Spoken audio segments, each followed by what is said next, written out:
તો સુરતમાં જમીન કૌભાંડમાં બેંક કર્મચારીઓ સહિત 5 ઝડપાયા। સુરત ઇકો સેલે લાખોની છેતરપિંડી આચરતી ટોળકી ઝડપી। જમીન વેચાણના બહાને મોટી છેતરપિંડી આચરી હતી। યસ બેંક અને આઈડીબીઆઈ બેંકના 4 કર્મચારીઓ તેમાં ઝડપાયા છે। બોગસ બેંક એકાઉન્ટ ખોલાવવામાં કર્મચારીઓએ મદદ કરી હતી। ફરિયાદી પાસેથી રૂપિયા 5.35 કરોડથી વધુ પડાવ્યા। અસલ જમીન માલિકોના નામે ખોટા ખાતા ખોલાવ્યા હતા। બોગસ સિમ કાર્ડ આપનાર વીઆઈનો ડિસ્ટ્રીબ્યુટર ઝડપાયો। મુખ્ય સૂત્રધાર રવિકુમાર કોલડિયાએ ખોટી સહીઓ કરી હતી।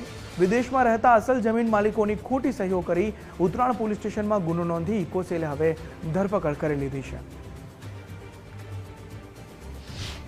સુરત શહેર ઇકોનોમિક ઓફેન્સ વિંગ દ્વારા એક ખૂબ મોટી સફળતા જમીનના કેસમાં છેતરપિંડી કરવાના ઈરાદે જે મૂળ એકાઉન્ટો ખોલી નાખનારા જે કર્મચારીઓ છે, બેંકના કર્મચારીઓ, અને સાથે મૂળ એકાઉન્ટ ખોલવા માટે જે સિમ કાર્ડ આપનાર જે સર્વિસ પ્રોવાઈડર છે એની ધરપકડ કરવામાં આવી છે।